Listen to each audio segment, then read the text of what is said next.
A pleasant day, everyone. Welcome once again to our lecture for today. So, our topic for today is about rectilinear motion. All right. So, uh, before we go to the main discussion, let us have the objective first of the discussion for today. So, the objectives are the following. Actually, we have only one objective for today. So, at the end of the period, you should be able to solve problems involving rate of change, and related rates. But since this is a long topic class, we'll just focus on the rate of change related to rectilinear motion. For the related rates, I will make another video for that part of the subject. All right, so next we have the definition. Okay, so what's the definition? We have here the definition of rectilinear motion. So any motion along a straight line is called rectilinear motion. Okay. So suppose a particle is moving along a straight line. According to the formula, S equal to f of t, or S as a function of time, where S units is the directed distance of the particle from a fixed point, t units of time. Then from this illustration below, so we have this is our fixed point. We call it the origin. Okay, so that's the origin, the fixed point, origin of the motion of the particle. So at this point here, at the origin, S is equal to 0. There's no displacement yet at this point at the origin. So for the position of the particle, or the direction of the particle going to the right, so that is for S greater than 0. Okay, so when you substitute values for t to the function of this function, S as a function of t, so if S is greater than 0, meaning positive, so it means the particle is going in the right direction. And if S is less than 0 or is negative, so it means it goes to the other direction, on the left direction, or to the left direction. Alright, so that's the definition class of rectilinear motion.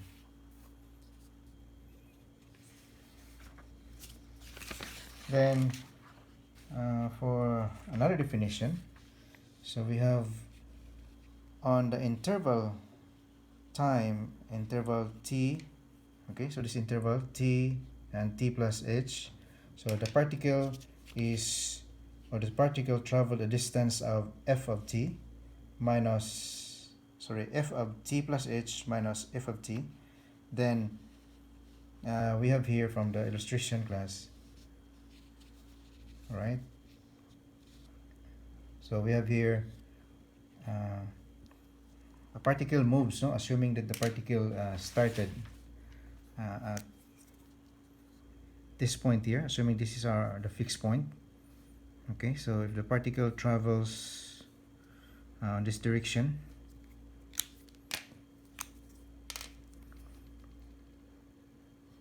okay, so let this be our S, so you can call it as S1, with a distance traveled f of t, and a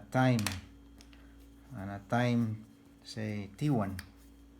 Now let's call this time to travel up to this point here as t1. And if the particle moves farther up to this position here, so we can let this be our S of 2 or S sub 2, S sub 1, and with the corresponding increment of the time, so we can call this increment as h. Okay, so we can call this h. So therefore, in terms of distance, so we can say that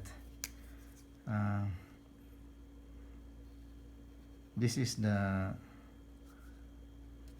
difference, no? We have s sub 2 minus s sub 1, or this is the difference of f of t plus h minus f of t. And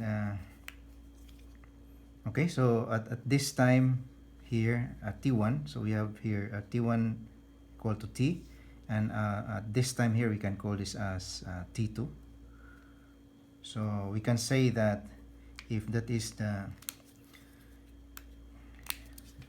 if this is the time spent, okay, to travel up to this point here, this one here, we have this t.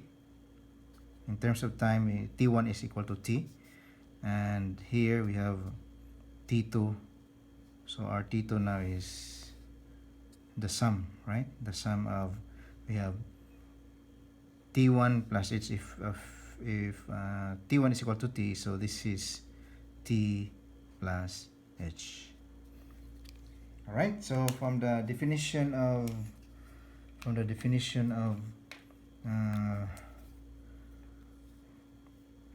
velocity, okay, so we have here the average velocity is simply f of t plus h minus f of t divided by t plus h minus t. Or when you simplify this one, so we have equal to f of t plus h minus f of t divided by h, right? So because when you simplify this part here, so t minus t, so what is left, that is h. Okay, and then we use the basic concept about distance. When we speak of distance, distance equal to velocity, sorry for this class, so I should say velocity. So velocity is equal to distance over time. All right, so the average velocity is actually calculated based on this concept here. So we have that's why the unit of velocity is meters per second, feet per second, or kilometer per hour. All right, so it means feet or meter, that is distance, right? Kilometer per hour, so per hour, so over hour, so that refers to the time. Okay, so here from this illustration, so where this formula is coming from, so we just do something like this, class. We have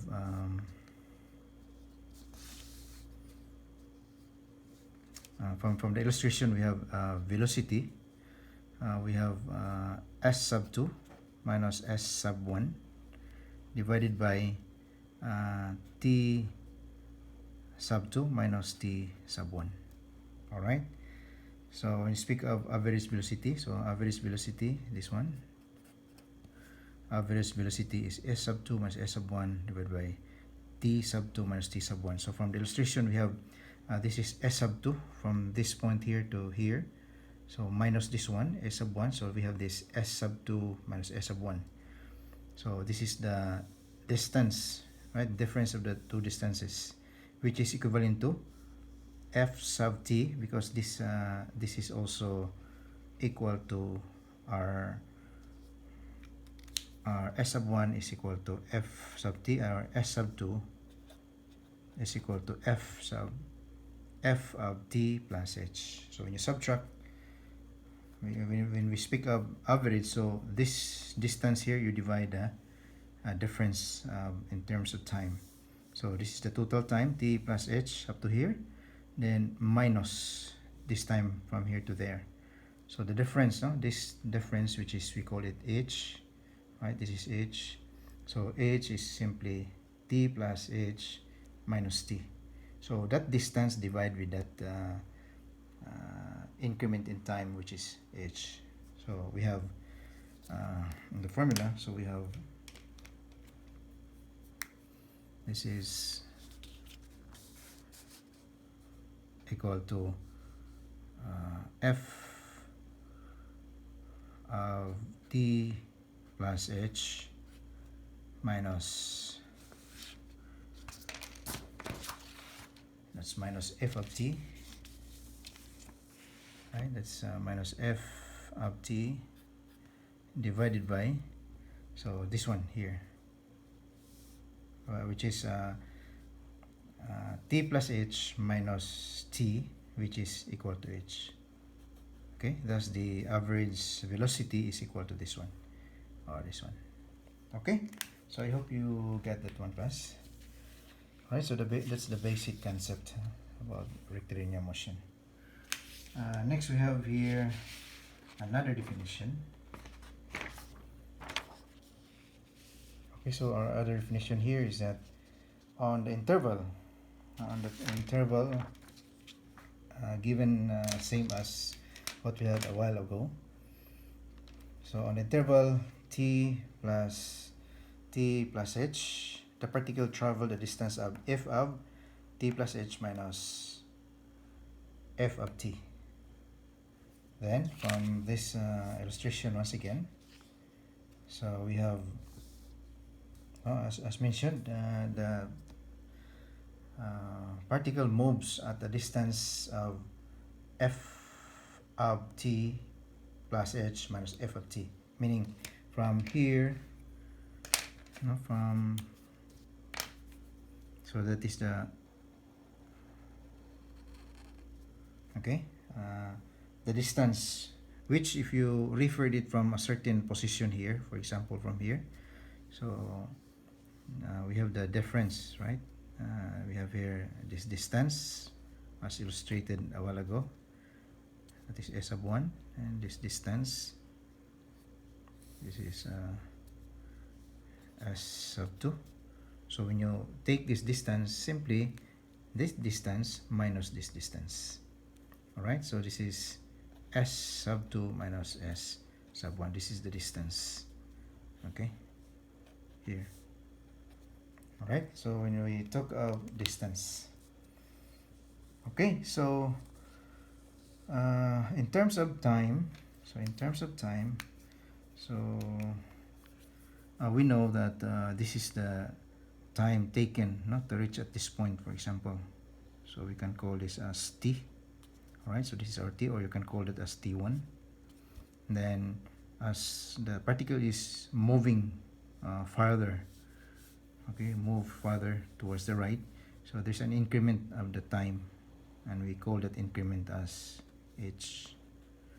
Okay, so that's why we have in terms of time, so this is our t, or t1, okay, and then from here towards here, so this is just the sum of t1 plus h. But if t1 is equal to t, so therefore we have t plus h.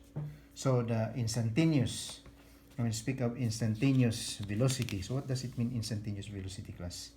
So instantaneous velocity is the velocity at any time t, is given by this formula, that the instantaneous velocity v of t equal to the limit of this average, the rate, f of t plus h minus f of t divided by h. So you just divide this one by this, then take the limit as h approaches to 0. Alright, so h can be a very small where approaches to 0, meaning if h is very close to 0, so the increment is very small. So as h approaches to 0, so we have this, the limit of this ratio, the difference of the distance, okay, divided by the increment of the time increment, as time increment approaches to 0. Okay, so that is what we call instantaneous velocity. Alright, so that's the basic concept, class, that we need to use when we solve some example or some sample problems. Okay, so we have here another definition. So our other definition here, actually you are already familiar with this one because we already have discussed this before. Okay, so it's about the derivative. When we speak of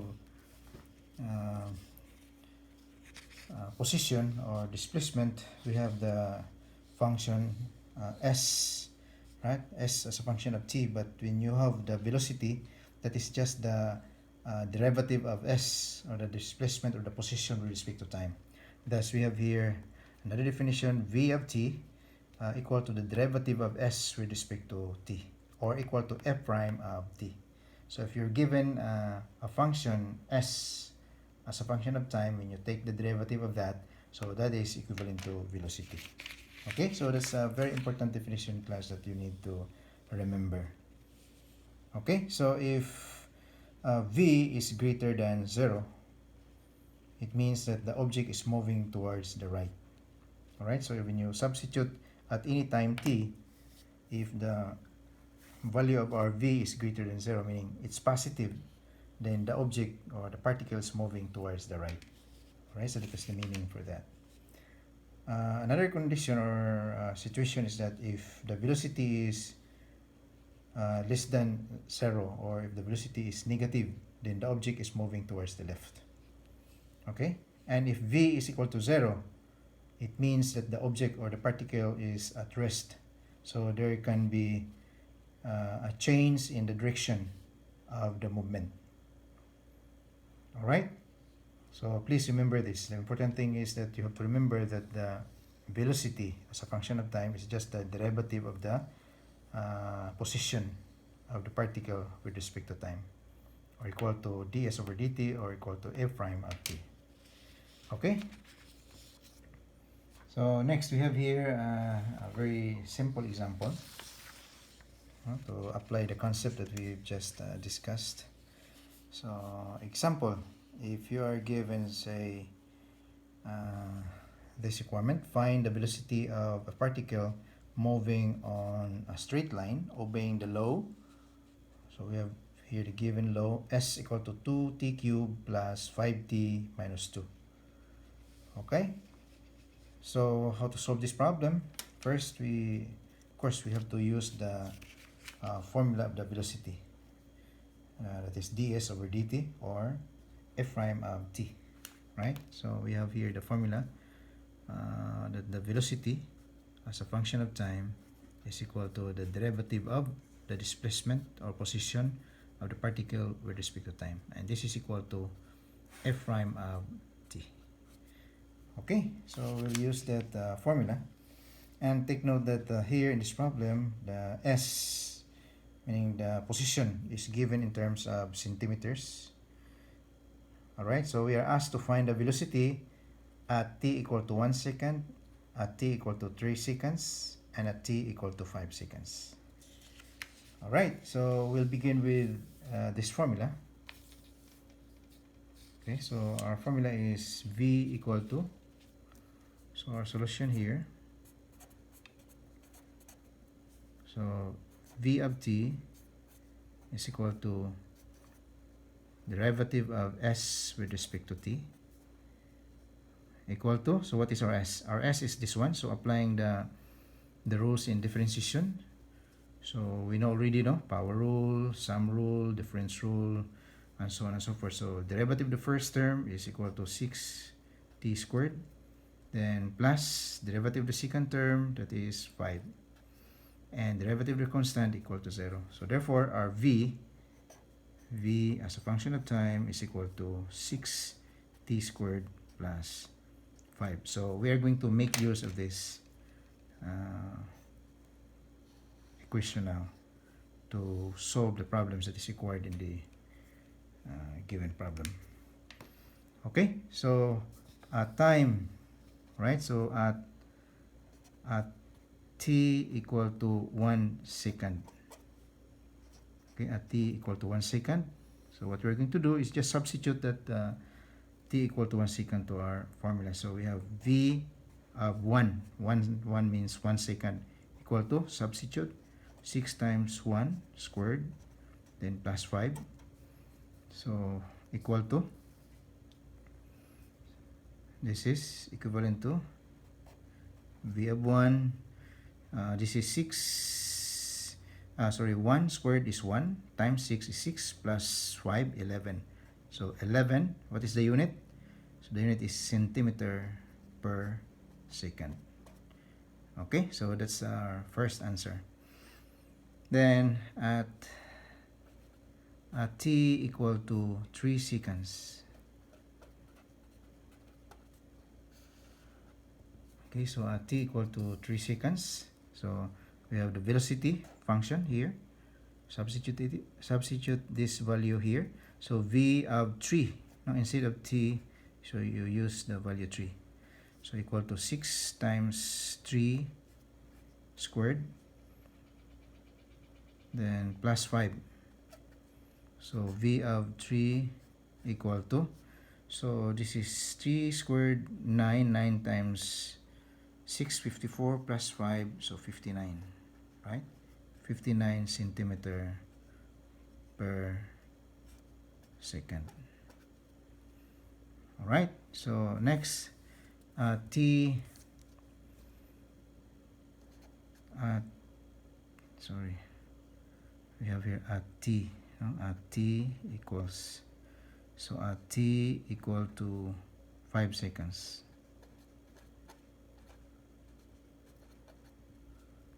Okay, again, substitute it here. So we have v sub 5. So we have 6 times 5 squared plus 5. So what is 5 squared? So 5 squared is equal to 25. So 25 times 6. So 5 squared is equal to 25. Then 25 times 6. So 25 times 6, so 30, carry 3. So 6 times 2, 12, plus 3, 15. So 150. Is it? Is it correct?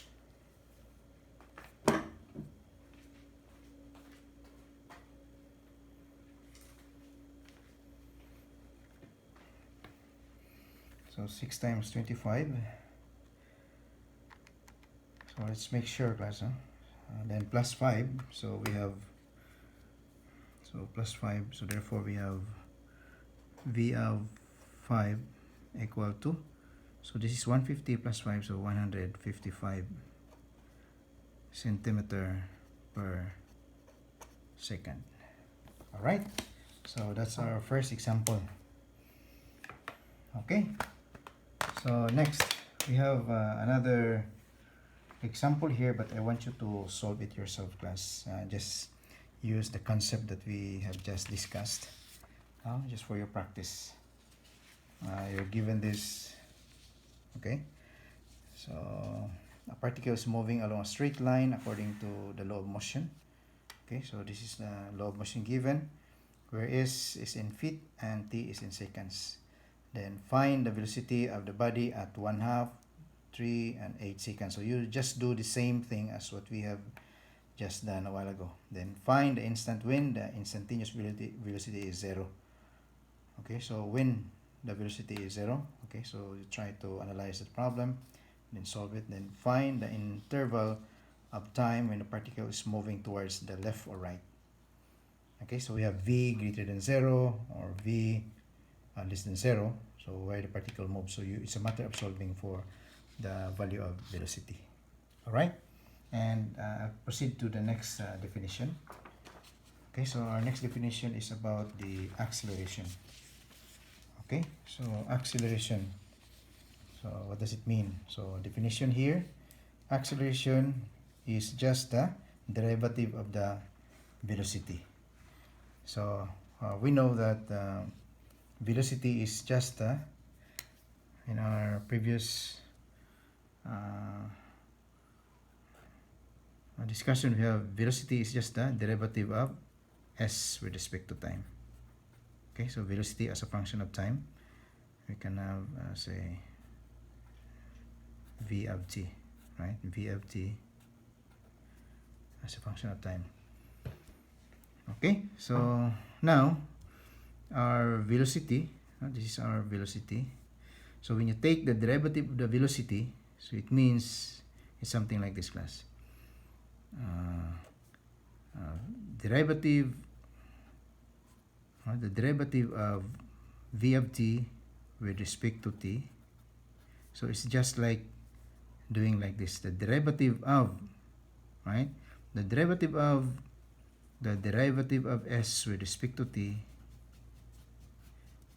with respect to t. Alright, and that is equivalent to d squared s divided by dt squared. Okay, it's just like, but it's not actually multiplying class, but just to be consistent, no? We have something like d, then we have d here. So the square here is on the d, right? And then we have dt and dt. So dt, so the whole dt is being squared. Alright, so that's why we have here in the formula that acceleration is just the derivative of the velocity. Okay, so velocity derivative, that is the acceleration, and that is equivalent to d squared s over dt squared, or this is represented by f double prime t. So it means that you take the derivative of the s, meaning the position function of the position with respect to time, twice. So that's why we have here f double prime. So remember our ds over dt, this is equivalent to it's just equivalent to f prime of t, right? So here you're taking the derivative twice of s, so that indicates f double prime of t. Okay, so there's a very important concept here that you need to remember, that if the acceleration a is greater than 0, so that indicates that the velocity is increasing. Alright, if the velocity is less than 0, if the acceleration is less than 0, then the velocity is decreasing. So I repeat, if the acceleration is greater than 0, meaning it's if a is positive, after substituting the values of t, then you notice that the value of a is positive, greater than 0, so that indicates that the velocity is increasing. However, if it's negative, so the acceleration is negative, then the velocity is decreasing. Alright, then if a is equal to 0, so it means that the velocity is not changing. Alright, so there's no change of the velocity with respect to time, so that means that the acceleration is equal to 0. Okay, so I hope you understand that concept, and we will use that later on. We have here some exercises, class, so I want you to try this also. In this exercise, we're using, you're given, instead of s, so given here is x. So the same thing, you just take the derivative of x with respect to t, so you will get the velocity. Okay, so x here is expressed in terms of feet, and t is in terms of seconds. So you're asked to determine when the velocity is 0. Okay, so try to solve the problem. And the position, velocity, acceleration, and the total distance traveled when t is equal to 5 seconds. And the interval where the particle is moving to the right. Okay, so that's a very good thing to practice also. Now, perhaps in our other example, you will be able to get an idea on how to solve that exercise. So we have here another example. A rocket is fired vertically upward from the ground with an initial velocity of 560 feet per second. A. Write an equation of the motion of the rocket. Okay, actually there are a lot of questions regarding this problem, so we'll start with finding the equation first. No? Write the equation of the motion of the rocket. Okay, so for we're given here s equal to minus 16t squared plus v sub o t plus s sub o. So v sub 0 here, or v sub 0 t, the v sub 0 here is the initial velocity. Okay, that's the initial velocity. S sub 0 is the initial displacement, or the initial position of the rocket. Alright, so our solution here, so v of 0 or v sub 0 equal to 560 feet per second. That is the initial velocity, that's given. S sub 0 is equal to 0. So why it's equal to 0? So because before the rocket fired up, or before the rocket flies, so of course it's fixed, no? It's fixed in a certain position. So at that position, the S sub 0, the initial position of the rocket, is equal to 0. So therefore, our equation becomes, the equation of the motion of the rocket becomes S equal to minus 16 16t squared plus VOT, or V sub 0 times T. Our V sub 0 is 560. Okay, so that's the answer for this part. So there's a related problem, another problem that is related to this one. It's just like a continuation of this problem. Okay, so let's take a look on that other problem. So in relation to the previous problem, so another problem is something like this. Find how high the rocket will go and how long it takes the rocket to reach the highest point. Alright, so now using the equation that we have derived, or that we have solved in our first problem. Okay, so using that, so we have here V prime or S prime of t, which is equal to the velocity. So from here, you just take the derivative of this. So using the differentiation rule, so we come up with this. This is our S prime, meaning derivative of S with respect to time. Okay, and we know that S prime of t, meaning the derivative of S with respect to time, t, is just Vt. Okay, so the velocity. Alright, so so it says that find how high the rocket will go and how long it takes the rocket to reach the highest point. So at the highest point, we can say that what will happen when the rocket reaches at the highest point, it will not move. It will not move for a very short period of time. So it means that if this is our if this is the position of the rocket here, and then when the rocket is fired up, so it goes a certain point, then it will stay there for a very short time and then goes back to the ground. Okay. So what is this highest point?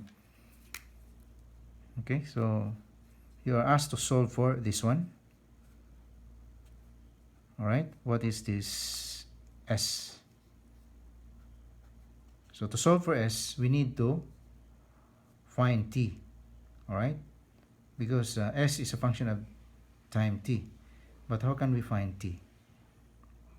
All right, so we are going to use this equation of our velocity. Velocity is equal to minus 32t plus 560. So we know that initially there's a initial velocity here, v sub 0, which is 560. Right, 560. What's the unit? It's 560 feet per second. That's the initial velocity per second. And then there's a final velocity here at this point. So we call it final velocity, Vf. So at this point, what is the velocity? It started with 560, but when it reaches the highest point, it will neither goes up farther or goes down. For a very certain period of time, it's just like it's stopping at that point there. So that is the highest point where the rocket didn't continue rising up and didn't go down yet. So that is the highest point. So what will be the velocity at that point? So the velocity at that point, V sub t is equal to 0. Okay, at the highest, in other words, class, at the highest point, okay, remember this, at the highest point, V of t is equal to 0. This is at the highest, or at the highest point. So the velocity v of t is equal to 0. So therefore, equating this velocity function into 0 to 0, so we will be able to solve for t. Okay, so because here factor out common, common here is 16. So factor out common, which is 16.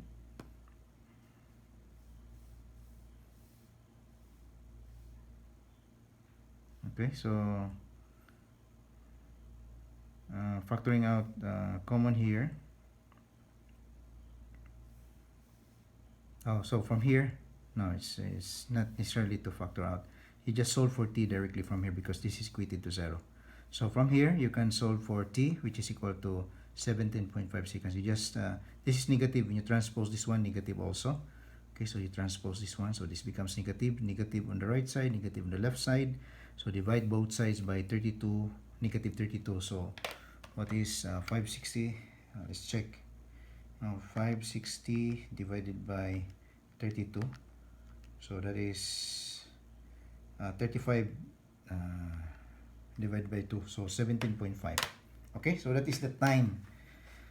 That is the time taken to reach at the highest point. So time taken for the rocket to reach at the highest point, t. So from here, you can solve for s now. So to solve for s, you just substitute. Now we have s as a function of t. You have s as a function of time equal to minus 16t squared plus 560t. Okay, so we have s sub, ang t na, our t is 17.5. Okay, so equal to minus 16 times 17.5, you square this one, plus 560 times 17.5. Okay, and then you get this answer here at 4,900 feet. Okay, so that's the highest point. So find how high the rocket will go. So that is the highest point. So meaning that's the value of our s. Okay, so I hope you understand this problem, class, and I hope you know how to solve this problem yourselves. Okay, so another example here, it's about instantaneous velocity. So related to the previous problem. Okay, so we will use the same function, the same equation, or the same formula. Okay, so now the question is find the instantaneous velocity of the rocket at 10 seconds and 25 seconds. So instantaneous velocity, class, it means the velocity at any time t. So here we are given at t equal to 10 seconds and t is equal to 25 seconds. So we are going to use the same formula. Now we just take the derivative of the s, the function of the position or the displacement, okay, s. So take the derivative of that, so you get the v, the velocity. Okay, so here's the solution. So v of t equal to the s prime of t, meaning derivative of this one. So using the rules in differentiation, so we got minus 32t plus 560. Right, so the same equation that we had a while ago. Then at t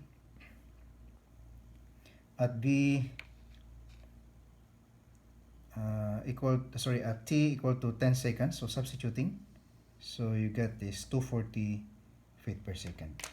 All right, at t equal to 25, so you have minus 32 times 25 plus 560 is minus 240 feet per second. Okay, so that's how easy this example.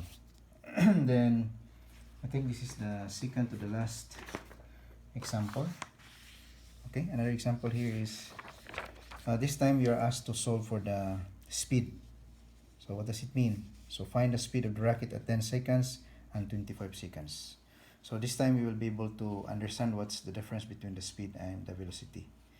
Okay, so given the same function, s equal to minus 16t squared plus 560t, then finding the speed, we just use the equation of the velocity. The equation of the velocity, which is v prime v of t is just equivalent to s prime of t.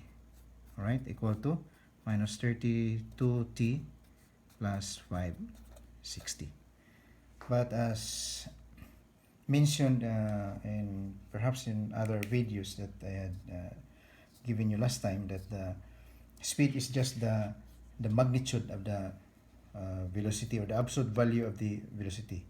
So you use the same equation on this at t equal to 10 seconds, substitute to this equation, you get this 240 seconds. But when you substitute t equal to 25, so we got So where is it? Here. If you look at the previous example, okay, so v at equal to 10 seconds, so you get is 240 feet per second, and v is 25, so at equal to 25, so you get the negative 240 feet per second. All right, that's for the v, but for the speed, that is just the absolute value plus, right? The absolute value of the velocity. So if this is positive, so absolute value of positive is positive. Now the velocity is negative, right? So taking the absolute value, that is positive. So the magnitude, we just neglect the sign, no, when you're asked for the speed. So take just the positive value, absolute value of the velocity, which is 240 feet per second. Okay. So another thing is, now for our last example. So this is our last example class for the rectilinear motion. So find the speed of the rocket when it reaches the ground. So what does it mean when it reaches the ground? So okay, so using the same equation, so when it reaches the ground, so it means for example, if we have here the initial position, the rocket is here, then it flies reaching the maximum point, okay, and then goes down, and then it reaches the ground. So when the rocket reaches the ground, so our s here is equal to 0. So therefore, find the speed of the rocket when it reaches the ground. So first you need to solve for the time, right? So to solve for the time, you equate this one to 0, because when the rocket reaches the ground, s equal to 0. So from here we can solve for t, right? So substituting s equal to 0 to this equation, so you get minus 16t squared plus 560, okay, then equate to 0. By the way, there's still a t here, 16t squared, there is a t here, right? Because we are talking of s, this is not v. Okay, so equating, and then equating to 0, then factor out common. The common here is 16t, so factor out 16t, so we have 16t times 35 minus t equal to 0. So from here you can solve for t. So t, you have two values for t, t equal to 0. So where is this taken from? So that is coming from here. So 16t equal to 0, so divide both sides by 16, so t equal to 0. Okay, so this t here, this secant t is coming from here, right? So from this one, so we have 35 minus t equal to 0. So solving for t, transpose this to other side, so we have t equal to 35. All right, so t equal to 35 seconds. So at 35 seconds, you can now solve for the velocity. So our velocity from here, take the derivative of this, so derivative of s with respect to t, so that is our v of t equal to ds over dt equal to minus 32t plus 560. Okay, using this, substituting 35 to this function, so you have v 35 equal to, so this is our t 35, this is from here, and then substituting, so you get minus 560 feet per second. But in terms of speed, t equal to 35 seconds, so you take the absolute value of this value, then you get 560 feet per second. Okay, so that's all for this additional problems on rectilinear motion. Thank you very much, and I hope you understand this one. And if you have any question, you just send me a message, or you just comment below. Okay, so see you in the other video about the related rates. Thank you very much. Have a nice day. Keep safe, and God bless everyone. Bye.